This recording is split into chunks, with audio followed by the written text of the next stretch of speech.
వాళ్ళ నుంచి నేను మరీ స్టార్ట్ చేశానండి breakfast lunch by healthy way by Aryan. So 1 month start చేద్దాం, కొంచెం డిటాక్స్ అవుదామని. సో ఇవాళ నా లంచ్ వచ్చేసి స్టీమ్డ్ ఫిష్ గ్రేవీ.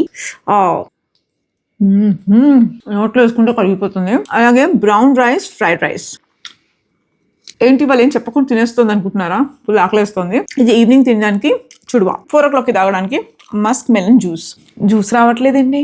మా ఆయన తాగేసాడా ఏంటి? తాగలేదులేండి, ఫ్రెష్ కదా, పల్పి ఉంది. ఇది వచ్చేసి dry coconut detox. Dry coconut detox ఎండు కొబ్బరి డిటాక్స్ ఏంటో అనుకున్నా. టేస్ట్ చేద్దాం ఎలా ఉంటుందో, కొత్తగా ఉంది. దీంతో పాటు సిలిండ్రో ఉంది అనమాట. So let's taste this.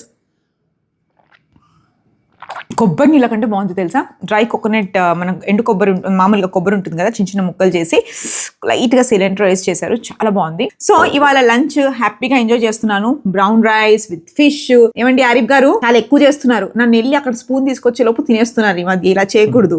ఇందాక జ్యూస్ సగం ఇలాగే తాగారు మీరు, ఇలా చేయకూడదు. అండ్ మిమ్మల్ని అందరూ వీడియోస్ లో రమ్మంటున్నారు. ఏంటి ఇంత పొగరా? రావచ్చుగా వీడియోస్ లో, మా ఛానల్లో మీరు కూడా వచ్చి కనిపించచ్చుగా. డబ్బులు కావాలా?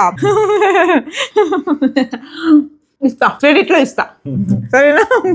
ఇప్పటి నుంచి వీడియోస్ లో రండి, ఓకేనా? చాలా ఈఎంఐస్ కట్టడానికి ఈఎంఐ లో ఫుడ్ తింటున్నాను, అర్థమవుతుందా? ఎనీవేస్ మీ లంచ్ ఏంటో కమెంట్స్ లో మాట్లాడుకుందాం.